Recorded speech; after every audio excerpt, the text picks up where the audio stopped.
महाकारुणी तथागत भगवान बुद्ध को त्रिवार वर्णना। महाकारुणी तथागत बुद्ध द्वारा देशे सुआख्यात धम्म को त्रिवार वर्णना। महाकारुणी तथागत बुद्ध के आर्य श्रावक संघ को त्रिवार वर्णना। परम पूजनीय बोधिसत्व डॉक्टर बाबा साहब अम्बेडकर आज के कार्यक्रम में उपस्थित संपूर्ण श्रद्धा संपन्न बुद्धि संपन्न उपासक उपासिका, ये वर्षावास के उपलक्ष्य में विशेषतः हम ये जातक कथाओं का उपदेश सुनते आए हैं। तो आज हम एक जातक कथा की कहानी सुनने वाले हैं।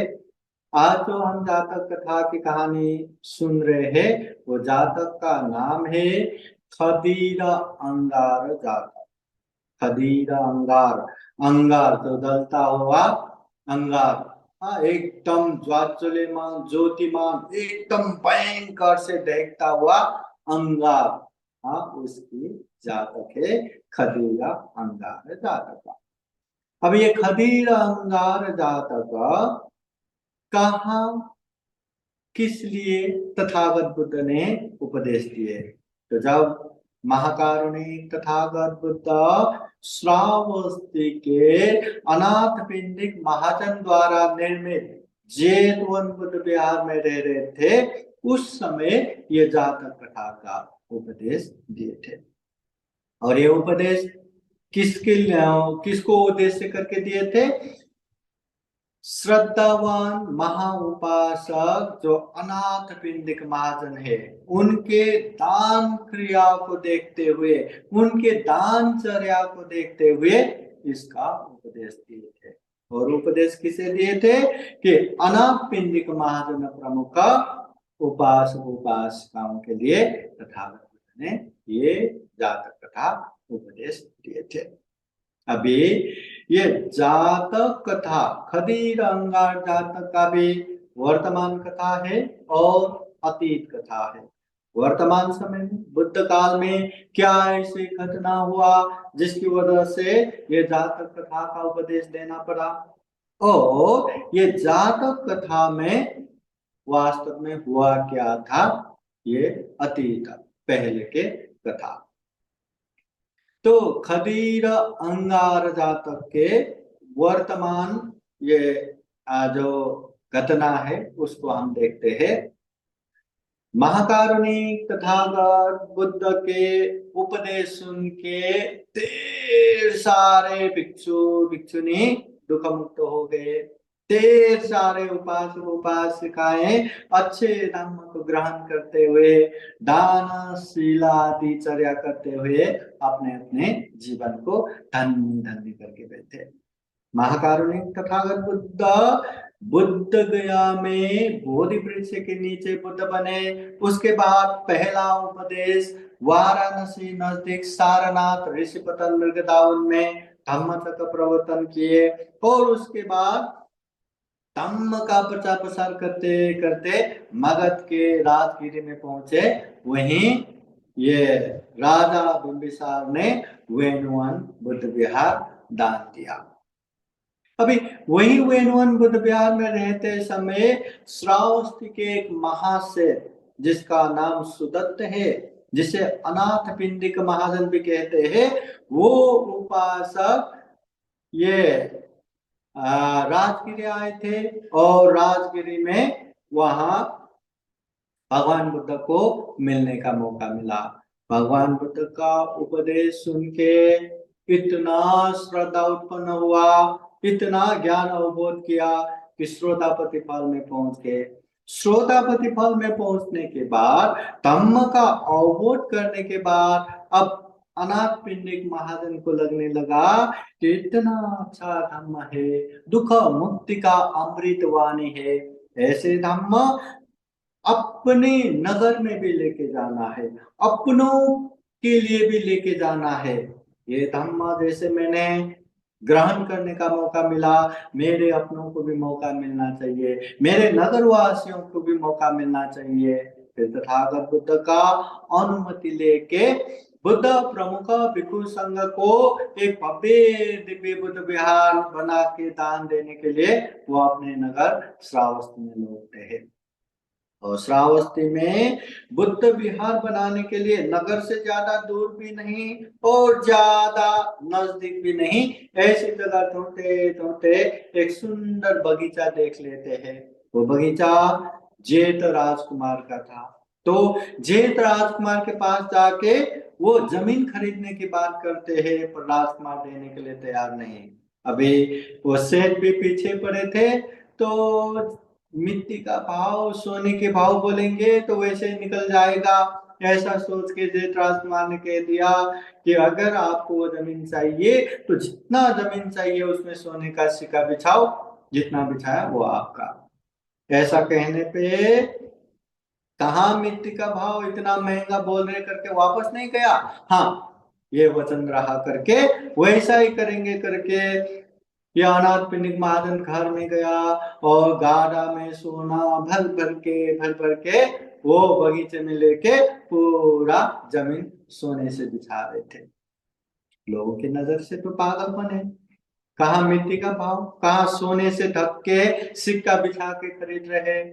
अब ये बात जेठ राजकुमार को भी कुछ हजम नहीं हुआ कि वास्तव में ये महाजन क्यों इतना पागल हो रहे कि इसी को लेने के लिए। बाद में गुप्तचरों द्वारा छानबीन करने के बाद पता चलता है कि ये तो तथागत बुद्ध के लिए ये निवास स्थान बना रहे। ये बात पता करने के बाद अनाथ पिंडिक महाजन को वहां बगीचे में जाके रहने दो महाजन, जितना बिछाया बिछाया, जो बाकी रह गया वो मेरी तरफ से दान, और ये बगीचे में जितने भी दुर्लभ वनस्पतियां हैं वो भी मेरी तरफ से दान करके दान देते हैं। अनाथ पिंडिक महाजन ने सोने का सिक्का बिछा के वो जेठ राजकुमार का बगीचा खरीद करके भव्य दिव्य बुद्ध विहार बनाया। बुद्ध प्रमुख भिक्षु संघ को वहां बुला के भव्य दिव्य महादान किया। तो इस तरह से उन समय में ही 54 कोटि धन 54 करोड़ धन खर्चा करके वो जेतवन बुद्ध विहार बना के दान देते हैं। अनाथ पिंडिक महाजन सिर्फ इतना ही नहीं रुके।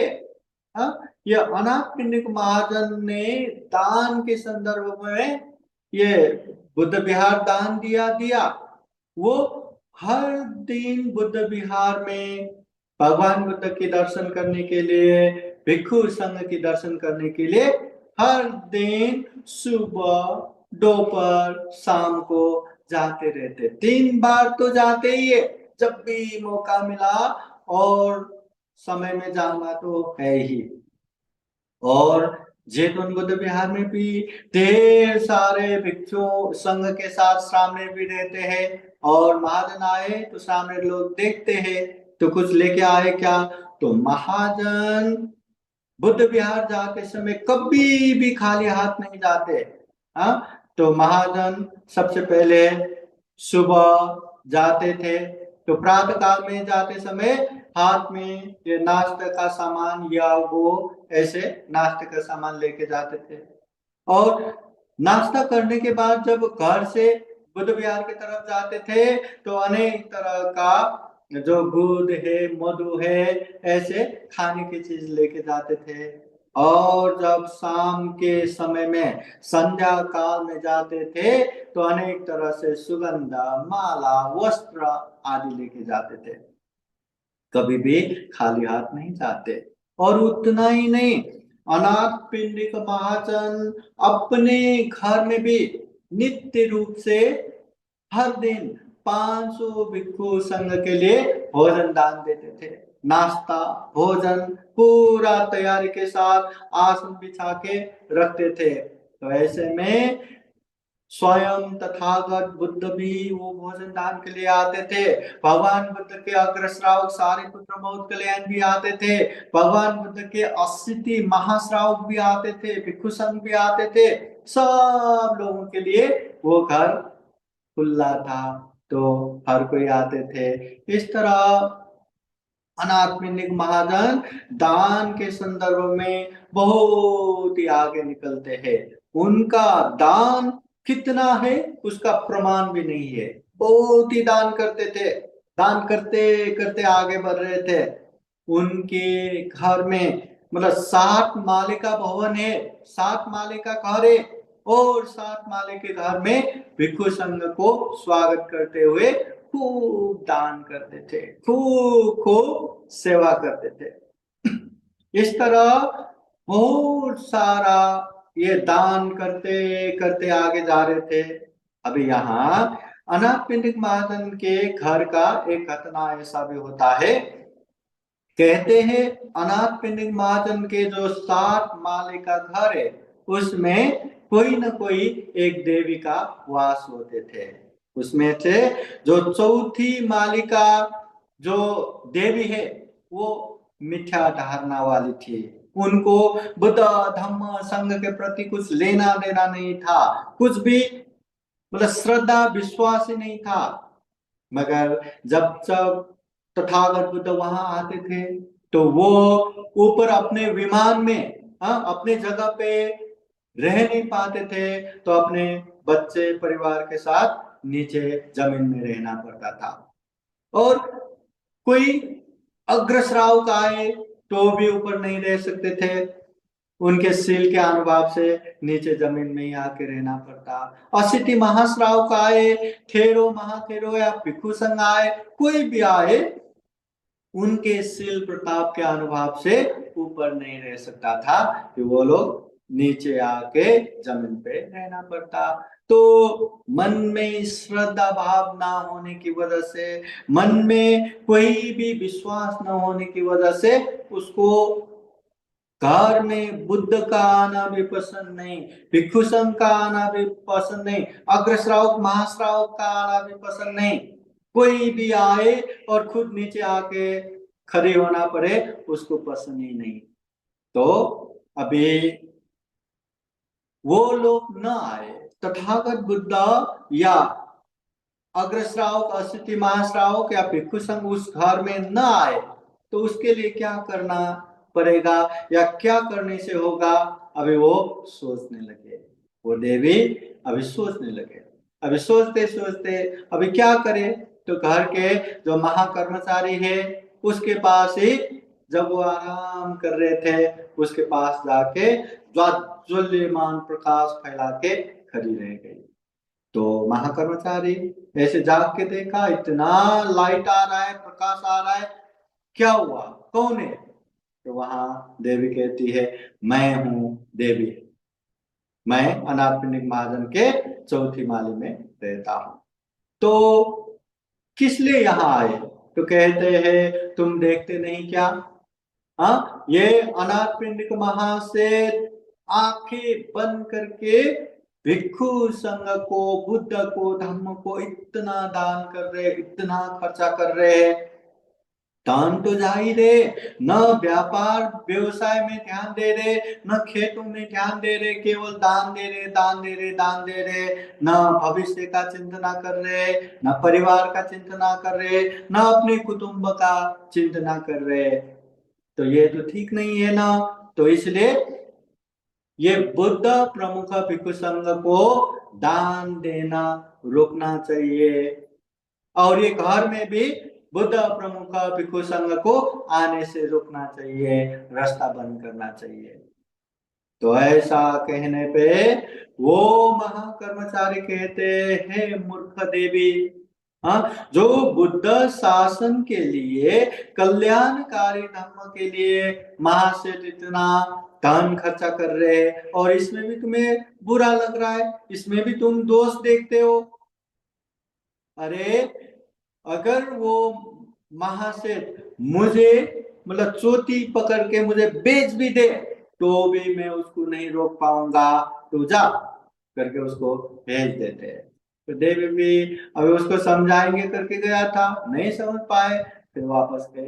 अब क्या करूं? बुद्ध प्रमुख भिक्षु संघ को अनाथपिंडिक महाजन के घर में आने से कैसे रोकूं? फिर सोचते सोचते चलो महाशय के पुत्र को ही बताता हूँ। फिर उसके पुत्र को भी ऐसे प्रकाश फैला के खरीदे गए। और कौन है बोलने पे मैं ऐसा देवी हूँ। तो क्यों आए, किस लिए आए बोले तो ऐसे ऐसे तुम्हारे पिता इतना अंधाधुंध खर्चा कर रहे हैं, इस तरह तो तुम्हारे लिए भी कुछ नहीं बचेगा, कुटुंब के लिए भी कुछ नहीं बचेगा, समय रहते ही रुको। तो उसके पुत्र ने भी उसको वैसे, अरे मूर्खा, ऐसे कल्याणकारी धर्म में खर्चा हो रहा है और उसमें भी तुम दोष देखते हो, तू जा, मैं नहीं बोलूंगा करके उसको भेज देते। अभी महाकर्मचारी को बोला, नहीं सुना, उल्टा अपमान करके भेज दिया। उसके पुत्र को बोला, नहीं सुना, उल्टा अपमान करके भेजा। अभी किसको बताऊं, महाशय को तो बोलने की हिम्मत भी नहीं, साहस भी नहीं, तो क्या करे, वैसा ही वो रुका रहा। कुछ समय बीतते बीतते ये अनाथ पिंडिक महाजन अब इतना दान पुण्य कर रहे थे, पैसा भर भर के था। हाँ, घर में 500 भिक्षु संघ को दान देना, बुद्ध विहार में 3 बार जाते रहना, खाली हाथ न जाते हुए दान देना। ये बुद्ध विहार दान देते समय 54 करोड़ धन खर्च किया और बहुत सारा दान पुण्य करता रहा। और कोई उसके व्यापारी से थे, उसने भी लिख के तमसुक लिखते हुए 18 कोटि धन लेके गया, मगर कभी महाजन ने वो धन वापस दो कभी नहीं मांगा।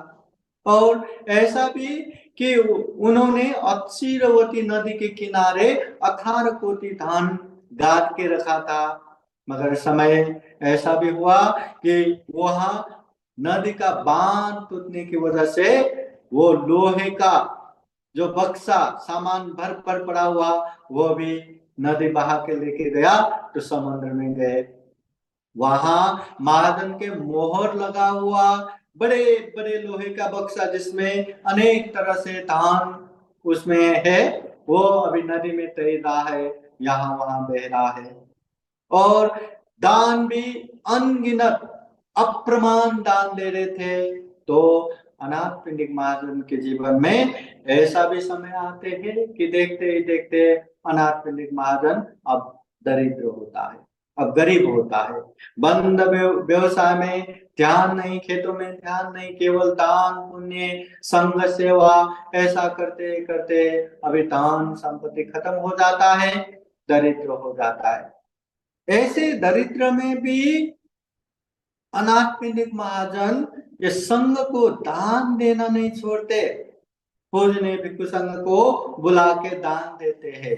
हाँ, ये सही बात है कि पहले जैसा प्रणीत उत्तम उत्तम भोजन नहीं दे पाते, फिर भी अपने हैसियत से जैसा है वैसा ही वो दान भी देते हैं, सेवा भी करते हैं। तो ऐसा चल रहा था।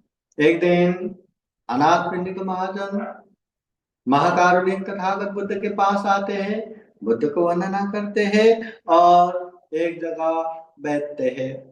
तो अनाथ पिंडिक महाजन को तथागत बुद्ध पूछते हैं, हे महाजन, क्या अपने घर में दान पुण्य तो चल रहा है ना? तो महाजन कहते हैं, भगवान, दान पुण्य तो चल रहा है पर मन में संतुष्ट नहीं।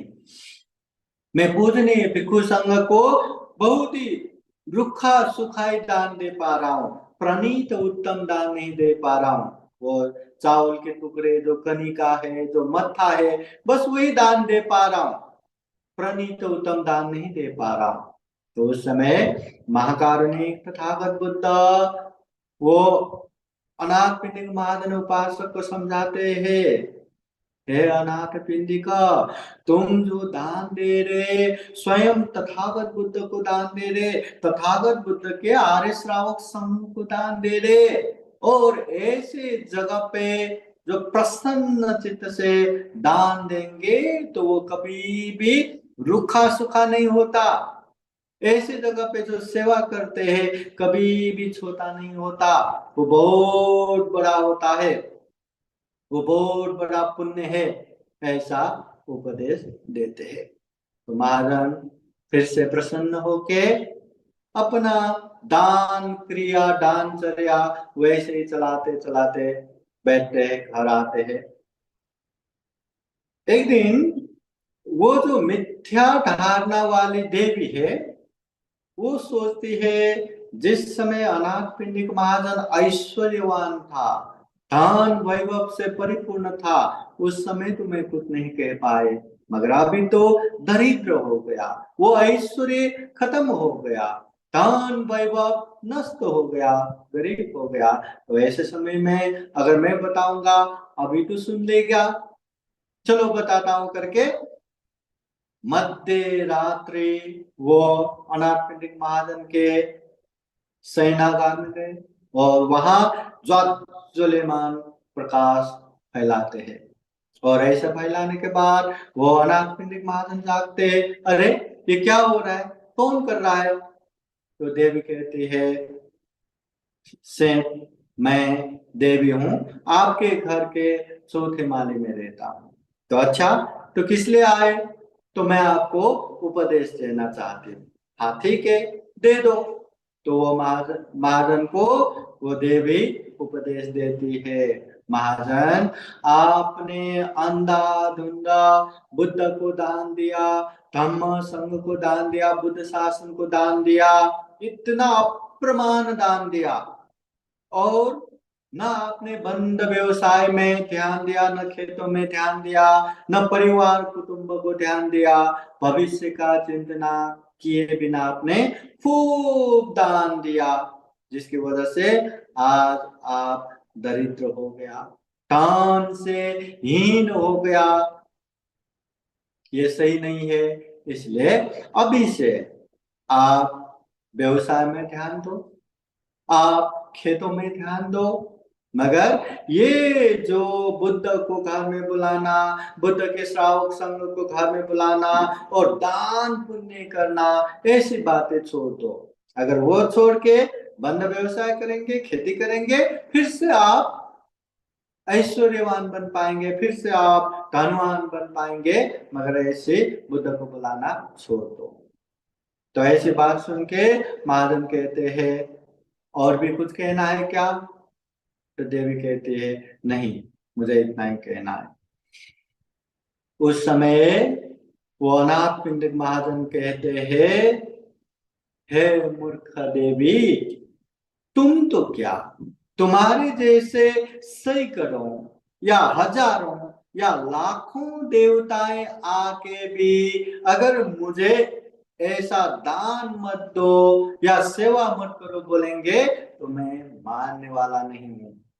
बुद्ध के प्रति, धम्म के प्रति, संघ के प्रति मेरा ये जो श्रद्धा है अतल है, अविनाशी है।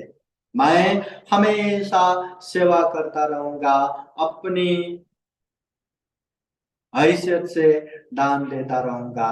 मैंने बुद्ध धम्म संघ को दान दिया, ऐसे कल्याणकारी बुद्ध शासन में मैंने दान दिया, और आपने इसको गलत देखा, आपने इसको दोष देखा, तो आप मिथ्याचारिणी है, आप मतलब गलत है। इसलिए अभी से तुम्हारे जैसे मतलब बुद्ध का दोष देखने वालों के साथ मैं नहीं रह सकता। ऐसा करो, तुम यहाँ से निकल जाओ और दूसरे घर में रहना शुरू करो, इस घर से निकल जाओ। तो महाजन ने उसको घर से निकाल दिया। तो देवी अपने परिवार के साथ बच्चों का हाथ पकड़ के वहां से तो निकल आया, पर यहाँ वहां देखने से कहीं भी योग्य स्थान नहीं मिला जहां वो रह सकते हैं। फिर कहीं भी जगह न मिलने की वजह से अब क्या करें, छोटे छोटे बच्चे हैं, उन लोगों को रहने की जगह नहीं, अब क्या करें? फिर वो सोचने लगी कि ऐसा करता हूँ कि मैं महाजन के साथ क्षमा मांगता हूँ और फिर से वही रहना शुरू करती हूँ, क्षमा मांगूंगा। मगर इतना मतलब बुद्ध का दोष दिखा के बुद्ध को मत बुलाओ, ऐसा वो ऐसा करके रोका था, निंदा किया था, इसलिए सीधा जाके भी माफी मांगने की हिम्मत नहीं आए। तो वो देवी सोचती है किसी को लेके अगर माफी दिलाएंगे तो हो जाएगा। तो वो गए नगर रक्षक देवपुत्र के पास, और वहां जाके प्रणाम करके एक जगह खड़ी रहती है। नगर रक्षक देवपुत्र पूछते हैं क्यों आए हो? वो कहती है कि मुझे अनाथ पिंडिक महाजन से क्षमा मांगना है, आप जाके क्षमा दिलवाइए। तो आपने क्या किया? तो कहती है मैंने ऐसे ऐसे बुद्ध धम्म संघ का निंदा करते हुए उन लोगों को घर में मत बुलाओ और उन लोगों को बुलाना छोड़ के खेती करो, व्यवसाय करो, अपना उन्नति करो, ऐसा बोला था। तो देवपुत्र कहते हैं कि आपने त्रिरत्न बुद्ध धम्म संघ का निंदा किया है, ऐसे समय में मैं महाजन के पास जाके आपको क्षमा दिलाऊं, ऐसा हिम्मत नहीं कर सकता, मैं वहां नहीं जा सकता। कितना भी कहने पर वो देवपुत्र ने मना करने के बाद अब क्या करे? फिर वो उससे भी बड़े देवता जो 4 महाराज है, चातुर महाराज के, तो उन महाराजाओं के पास जाते हैं, देवताओं के पास जाते हैं और अपनी बात कहते हैं। तो उन लोगों ने भी यही बातें सुनाते हैं कि आपने बुद्ध धम्म संघ का निंदा किया है, हम जाके क्षमा नहीं दिला सकते, अब क्या करें? फिर वहां से जा जाके अब शक्र देवराज के पास जाते हैं, वहां भी जाके वही मुझे क्षमा दिलाओ, मुझे वहां रहने की व्यवस्था करो। तो शक्र देवराज भी कहते हैं तुमने बुद्ध धम्म संघ का निंदा किया है, मैं जाके क्षमा दिलाऊं ऐसी हिम्मत नहीं कर सकता, पर हाँ क्षमा मिले उस तरह का दंड उपाय में बता सकता हूं, तो बताइए। तो वो शक्र देवराज वो देवी को कहते हैं कि अभी इस समय अनाथ पिंडिक महाजन गरीब हो गया, अभी उनके ऐश्वर्य के समय में तमसुक लिखते हुए अमुक अमुक महाजन ने, महासेठ व्यापारी महासेठ ने 18 करोड़ धन लेके गया है, तुम वहां ये 6 मित्र उन लोगों को लेके जाओ, उसको डराना है, उसको धमकाना है, उसको भयभीत कराना है, कैसे हो करके वो धन मतलब तमसुक लेके जाओ, वो दिखाओ और वो धन लेके महाजन के घर में पहुंचाओ। दूसरा, महाजन ने अचिरवती नदी के किनारे जो 18 कोटी धन गाड़ के रखा था, वो भी नदी मतलब एकदम नदी का बांध टूटने की वजह से वो भी नदी के साथ बह के समुद्र में गया, अभी भी वो समुद्र में तैरा है, वो भी धन संग्रह करो और महाजन की कोठी में भर दो। और तीसरा, अमुक अमुक जगह पे जिसका कोई स्वामी नहीं, मालक नहीं, वहां भी 18 कोटी धान पड़ा है, वो धान भी अनाथ पिंडिक महाजन के कोठी में भर दो। फिर जाके ये सब करने के बाद फिर अनाथ पिंडिक महाजन के पास जाके क्षमा मांगो। तो ऐसी बात सुनने के बाद हाँ ये बात ठीक है करके शक्र देवराज को प्रणाम करके वो देवी जाती है और अपने 6 मित्रों के साथ जाके तमसुक लेके जो अनाथ पिंडिक महाजन से 18 कोटी दान लेके रखा था, वो व्यापारी सेठ को अनेक तरह के समझा के भयभीत करा के अनेक तरह से वो 18 कोटी धन ला के महाजन की कोठी भर देते हैं। दूसरा, जो नदी किनारे गाड़ के रखा हुआ धान जो समुद्र में यहाँ वहां तैर रहा था, घूम रहा था, वो भी लेके अनाथ पिंडिक महाजन के सेठ के घर में भर देते हैं। और तीसरा, जो गुमनाम या जिस धन का कोई मालक नहीं, वो धन कहीं पे रखा था, वो धन पे लाके महाजन के घर में भर देते। वो सारा करने के बाद, वो दंड कर्म करने के बाद वो देवी अनाथ पिंडिक महाजन के शयनागार में जाते हैं। ऐसे प्रकाश दात चले मान करके खड़ी रहती है। अनाथ पिंडिक महाजन कौन है कहने पे मैं देवी हूँ आपके ही घर के चौथी माली में पहले रहती थी, वही देवी। तो क्यों आए? तो वो कहते हैं मुझसे बहुत बड़ा गलती हो गया, मैं महामूर्खा जिन्होंने बुद्ध का धर्म का संघ का निंदा किया, इस वजह से मैं यहाँ से जाके मुझे कहीं भी निवास नहीं मिला, हम डर से यहाँ वहां भटक रहे हैं, कब से आपसे क्षमा मांगने के लिए मतलब मौका ढूंढ रहे थे। तो हम ये नगर रक्षक देवपुत्र के पास गए, चतुर महाराजिक देवता के पास गए, शक्र देवराज के पास गए और वहां से ये उपाय लेके आए। तो हमने यहाँ यहाँ से 18 कोटि 18 कोटि 18 कोटि 54 करोड़ टन मतलब जैतून बुद्ध विहार दान देते समय जितना पैसा लगाए उतने बराबर का धन आपके पोथी में भर के रखे। इतना करने के बाद हम आपसे क्षमा मांगने के लिए आए हैं, हमें क्षमा करें। तो अनाथ पिंडिक महाजन को भी लगा अभी ये इतना मतलब भूल स्वीकार कर रहे हैं तो ठीक है। तो अनाथ पिंडिक महाजन कहते हैं ठीक है, अगर आपको सही में क्षमा मांगना है तो तथागत बुद्ध के पास जाके क्षमा मांगो। तो देवी कहती है मैं कुछ भी करने के लिए तैयार हूँ, आप भी मुझे उनके पास लेके जाओ। हाँ ठीक है। फिर सुबह सुबह अनाथ पिंडिक महाजन वो देवी को लेके जैतून बुद्ध विहार में जाते हैं और वहां भगवान बुद्ध को सारी बातें बता के क्षमा मांगने के लिए कहते हैं।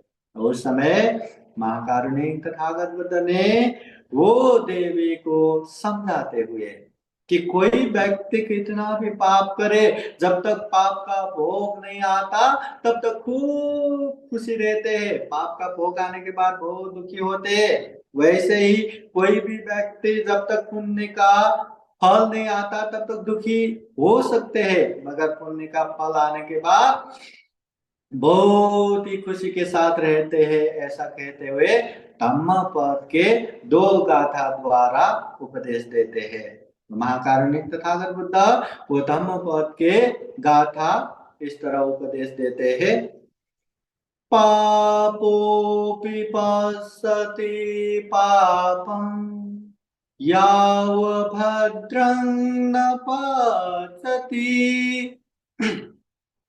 पापोऽपि पश्यति भद्रं यावपापं न पश्यति यदा च पश्यति पापं अत पापो पापानि पश्यति भद्रोऽपि पश्यति पापं यावभद्रं न पश्यति यदा च पश्यति भद्रं अत भद्रो भद्राणि पश्यति।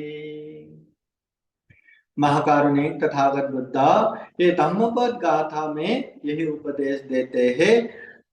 पापोपि पश्यति भद्रं, अगर कोई व्यक्ति पाप को पुण्य समझता है या अच्छा समझता है और पाप करते हैं तो पाप का दुष्परिणाम जब तक नहीं आता वो बहुत ही खुशी होते हैं, बहुत ही प्रसन्न होते हैं। मगर जिस समय पाप का दुष्परिणाम आता है वो बहुत ही दुखी होते हैं, बहुत ही तकलीफ में रहते हैं। उसी तरह महाकारुणिक तथागत बुद्ध दूसरे गाथा में कहते हैं भद्रोऽपि पश्यति पापं, यदि कोई व्यक्ति पुण्य करता है धर्म करता है फिर भी ये गलत तो नहीं पाप तो नहीं करके दुखी होता है, मगर जब पुण्य का परिणाम आता है, अच्छा परिणाम आता है, तब वो बहुत ही प्रसन्न होता है, खुशी होता है। तो पाप करने से उसका परिणाम बुरा ही आएगा, पुण्य करने से उसका परिणाम अच्छा ही आएगा। हाँ भले ही तत्काल ना आए, अभी के अभी ना आए। हमारा ये कर्म का ये फल कैसा रहता है, कुछ कुछ अभी के अभी आता है, तत्काल आता है, तत्क्षण आता है, कुछ कुछ कुछ समय के बाद आता है, कुछ कुछ मतलब अंतिम समय में आता है। तो तथागत बुद्ध यही बात है, ये देवी को उद्देश्य करके ये उपदेश देते हैं। और ये उपदेश सुनते सुनते वो मिथ्या धारणा वाली देवी जो पश्चाताप में वो अनाथ पिंडिक महाजन से क्षमा मांगने आए थे, अनाथ पिंडिक महाजन के कहने पे बुद्ध से क्षमा मांगने के लिए आए थे, वो बुद्ध का उपदेश सुनते सुनते उसने श्रोतापति फल प्राप्त करती है। धम्म चक्षु बोध करती है। मतलब निश्चित रूप से अभी वो दुख मुक्त निर्वाण होने वाले हैं, ऐसे पहले मार्ग फल में प्रतिष्ठित होते हैं। तो उसके बाद अनाथ पिंडिक महाजन तथागत बुद्ध को वर्णना करके कहते हैं, भगवान इस देश से देवी ने आके मुझे दान मत दो, दान मत दो, दान देने से विनाश हो रहा है, इतना कहने पर भी मैंने दान देना नहीं छोड़ा, दान देता रहा। क्या ये मेरा गुण नहीं है क्या? तो ऐसा कहने पे तथागत बुद्ध कहते हैं, महाजन, अनाथ पिंडिक महाजन, तुम तो श्रोतापन्न हो, तुम तो मतलब एकदम श्रद्धावान हो, अटल श्रद्धा रखने वाला उपासक हो, और तुम इतना शुद्ध दृष्टि वाले बुद्ध के उपासक हो। इसमें कोई आश्चर्य नहीं कि वो देवी ने कहा और तुमने फिर भी न मानते हुए दान देता रहा, ये कोई आश्चर्य की बात नहीं।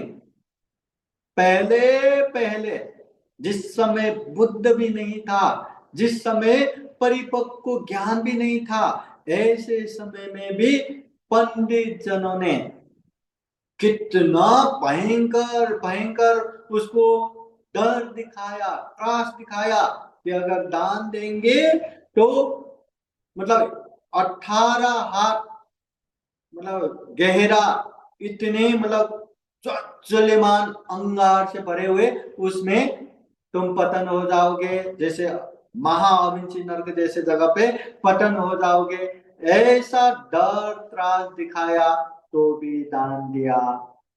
इसलिए ये बुद्ध के समय में भी तुम ये जो कर रहे, इसमें कोई आश्चर्य की बात नहीं है, ऐसा तथागत बुद्ध कहते हैं। फिर उसके बाद अनाथ पिंडिक महाजन विनती करते हुए पूछते हैं, भगवान अभी की बात तो जानते हैं, ये पहले के पंडितों ने कैसे मतलब ये दर्द त्रास के बावजूद भी दान दिया, अच्छा होता ये बात हमें सुनाए। तो उस समय महाकारुणिक तथागत बुद्ध, अच्छा है, ठीक है, सुनाता हूँ, ऐसा कहते हुए ये खदीर अंगार जातक का उपदेश देते हैं। ये खदीर अंगार जातक, अभी ये जो हमने अभी तक की कहानी, जो अनाथ पिंडिक महाजन के ये जो दान चर्या के विषय में, जो उनके घर में रहने वाले जो मिथ्या दृष्टि वाली ये देवी के विषय में, और उनके धन गरीब होने से लेके फिर से धन आने तक का जो ये सुना, ये वर्तमान कथा है, महाकारुणिक तथागत बुद्ध के समय की कथा है। अभी इसका ये जातक कहानी कितना है, लंबा है या छोटा है? छोटा ही है। समय को ध्यान में रखते हुए अगली बार बोलूं जैसा भी लग रहा था, ठीक है। अभी हम इसका भी ये जातक कथा संपन्न करते हैं, खदीरा वन्य जातक। अभी महाकारुणिक तथागत बुद्ध ये अनाथ पिंडिक महाजन के कहने पे अब ये जातक कहानी शुरू करते हैं। अभी जातक कहानी खदीर अंगार जातक। पहले पहले वाराणसी देश में ब्रह्मदत्त राजा राज्य कर रहे थे। उस समय वाराणसी में एक बहुत बड़ा सेठ था, वही सेठ के कुल में बोधिसत्व का जन्म हुआ। अभी वो सेठ के पुत्र, तो सेठ के घर में जन्म हुआ तो अनेक सुख भोग के साथ उसका पालन पोषण हुआ। धीरे धीरे वो बड़ा हो गया, बड़ा होकर 16 साल के उम्र के हो गए तो ऐसे समय में उनके पिताजी का निधन हो गया। अभी उनके पिताजी गुजरने के बाद वो सेठ के पोस्ट में वो बैठ गए, तो मतलब वो सेठ हो गया। अब सेठ होने के बाद उनके पास इतना ज्यादा धन संपत्ति था, तो वो धन संपत्ति सदुपयोग करने के लिए बोधिसत्व ने पहला काम ही क्या किया, दान देना शुरू किया। अब दान देने के लिए क्या किया, जो वाराणसी नगर के जो 4 नगर के द्वार है वहां पे 4 धर्मशाला बनाया, वहां से दान देना शुरू किया। नगर के बीचों बीच में जो एक जगह है वहां से भी दान देना शुरू किया। और जो खुद के घर है वो घर के द्वार में भी एक बहुत बड़ा दानशाला बनाया, वहां से भी दान देना शुरू किया। ऐसे 6 धर्मशाला 6 दानशाला बना के 6 जगहों से जिस जिस लोगों को जो जो चाहिए खाना पीना ये वो अनेक तरह से दान देता रहा। ऐसे ही सुखपूर्वक जीवन चल रहा था। एक समय ऐसा हो गया कि दूर हिमालय पर्वत में एक प्रत्येक बुद्ध रहता था। तो प्रत्येक बुद्ध ने 7 दिन तक ध्यान बैठा और 7 दिन ध्यान से उठने के बाद अब मैं किसके पास जाके भोजन ग्रहण करूं, ऐसा सोचने पर उनके नजर में आया कि वाराणसी नगर के सेठ के घर में जाना ठीक रहेगा। फिर हिमालय पर्वत से वो बोधिसत्व को लक्ष्य करते हुए वाराणसी नगर में उसके घर के द्वार में पहुंच गया। और उसी समय इधर सुबह सुबह ये बोधिसत्व अनेक अनेक विविध रसों से युक्त अनेक परिकार खाने का परिकार ऐसे ले ग्रहण करके भोजन के लिए तैयारी बैठे थे बोधिसत्व। तो ऐसे रस लेके वो खाना लेके जैसे बैठे थे उन्होंने देखा कि वहां प्रत्येक बुद्ध अपने दानशाला में आते हुए। तो उनको देखते ही बोधिसत्व के मन में खूब प्रसन्नता जागा, खूब इच्छा हुआ कि उनको मैं अपने हाथों से दान दूं। फिर तो क्या, उन्होंने तुरंत सेवक को देखा और कहा जाओ हाँ ये उनके पात्र लेके आओ, मतलब पात्र लेके उनको साथ में लेके आओ करके सेवक को भेज दिया। अभी इसी समय में और एक घटना हुआ कि जो मार है एकदम जो हमेशा बुरा चाहने वाला, अच्छा हुआ तो कैसे उसको पैर खींच के गिराऊं, ऐसे चाहने वाला जो देवपुत्र मार है वो मार भी वहां आ गया।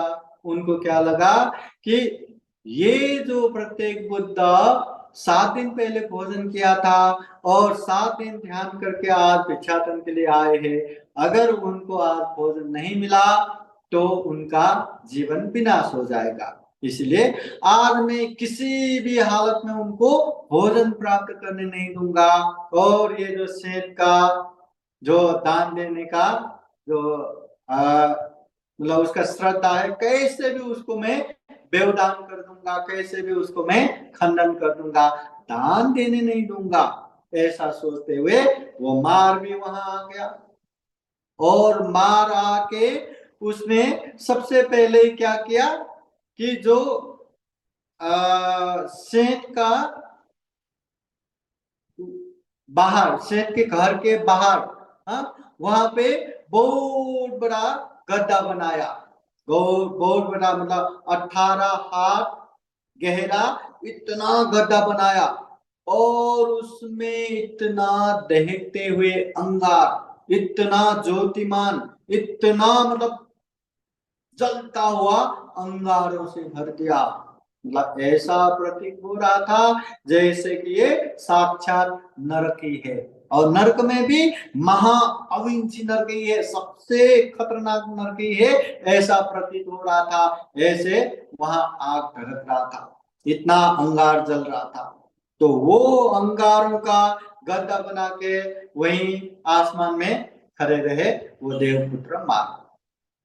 और इधर अंदर से जैसे बोधिसत्व ने कहा कि प्रत्येक बुद्ध का पात्र लेके उनको लेके आओ, तो वो जैसे ही बाहर आया ऐसे धड़कता हुआ अंगारों का गड्ढा देख के और ऊपर देवपुत्र मार को देख के वो बहुत भयभीत हो गया, बहुत डरने लगा। वो वहीं से वापस घर की तरफ भागा।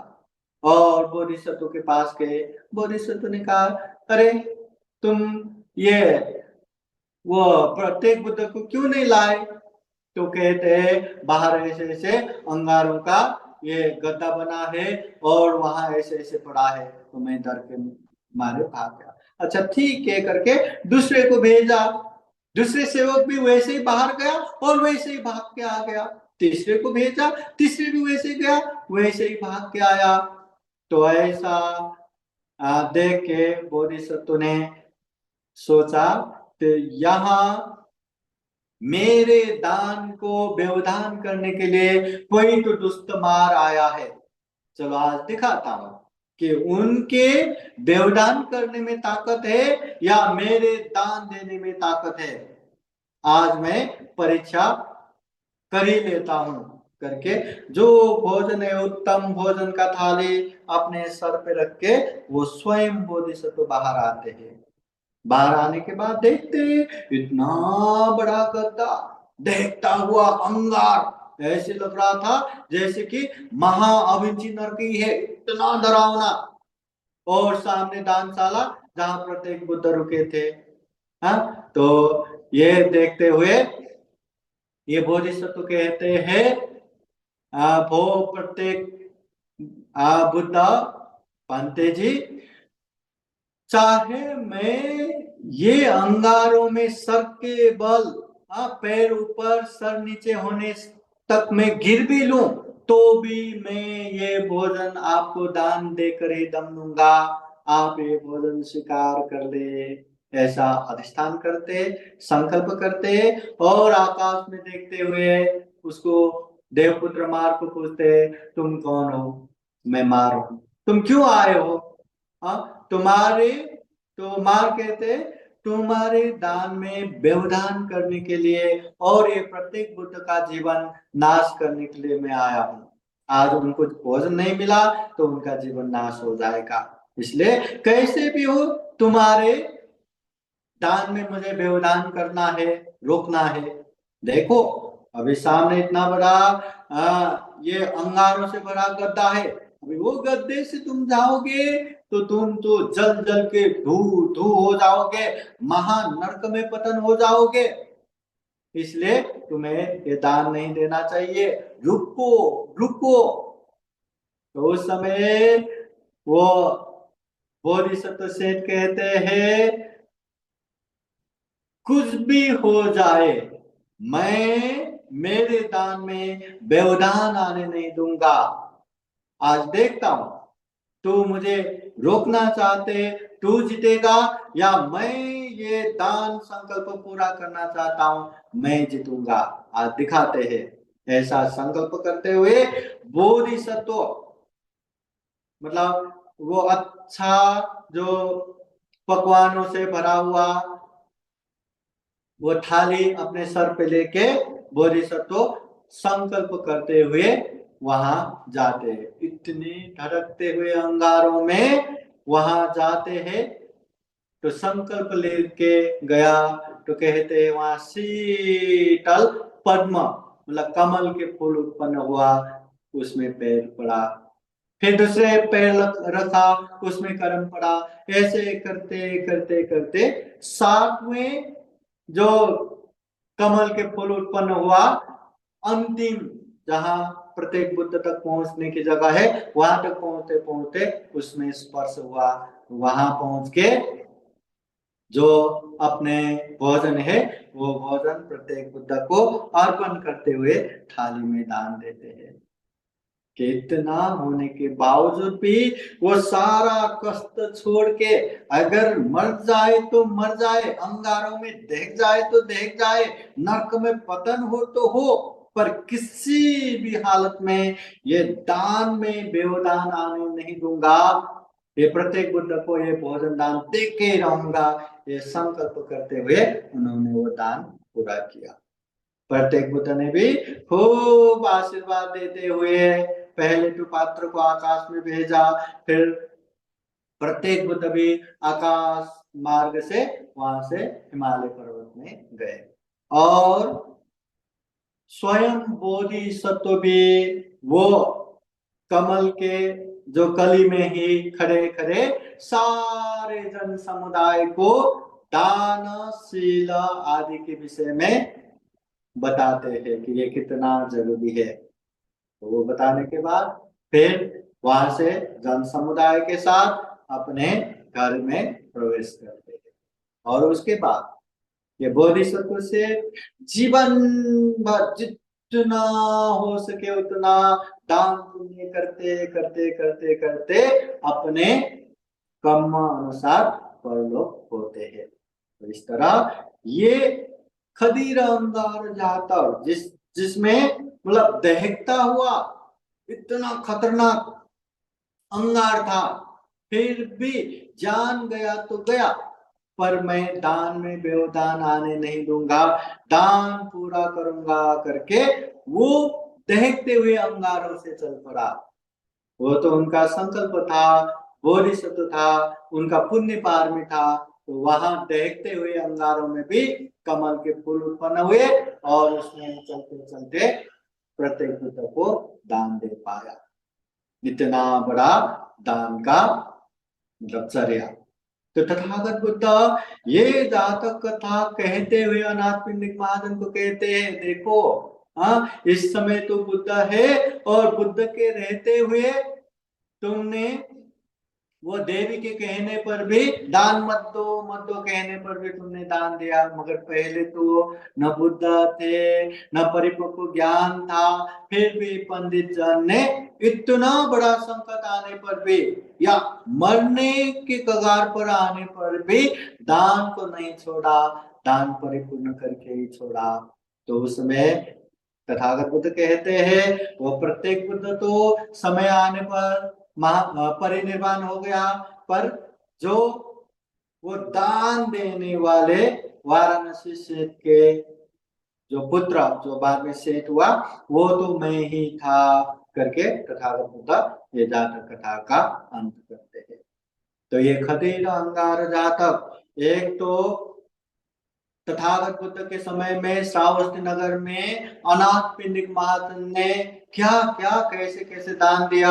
जब ऐश्वर्यवान था धनवान था तब भी दान दिया, जब धन खत्म हो गया दरिद्र हुआ तब भी दान दिया, और बाद में फिर से पैसा आया फिर से वैसे दान दिया। तो उनके दानचर्या को लक्ष्य करते हुए ये जातक आया है। और जातक में भी वाराणसी नगर के वो जो सेठ मतलब इतना मतलब मरना है तो मरेंगे, नरक में जाना है तो जाएंगे, पर ये दान देकर ही दम लूंगा। आज देखते हैं कौन जीतते हैं, परीक्षा लेते हैं करके ऐसे धड़कते हुए अंगारों से चल के भी उन्होंने अपना दान संकल्प परिपूर्ण किया। दान जीवन में दान देने से कभी भी हानि नुकसानी नहीं होता, कल्याण ही होता है। अभी भी कल्याण, बीच में भी कल्याण, अंत में भी कल्याण। और इसका ज्वलंत उदाहरण ये खदीरा अंगार जाता। तो हम भी जीवन में इसी तरह का दान पुण्य करते हुए खूब पुण्य कर सके, खूब धम्म कर सके, जीवन में ढेर सारा पुण्य धम्म करते हुए ये दुर्लभ यह मूल्य ये सर्वश्रेष्ठ मनुष्य जीवन को सफल बना सके, सार्थक बना सके, ऐसी कामना करते हुए ये धम्म देशना यही समापन करते हैं। सभी का मंगल हो, सभी का कल्याण हो। भवतु सर्वमंगलम्।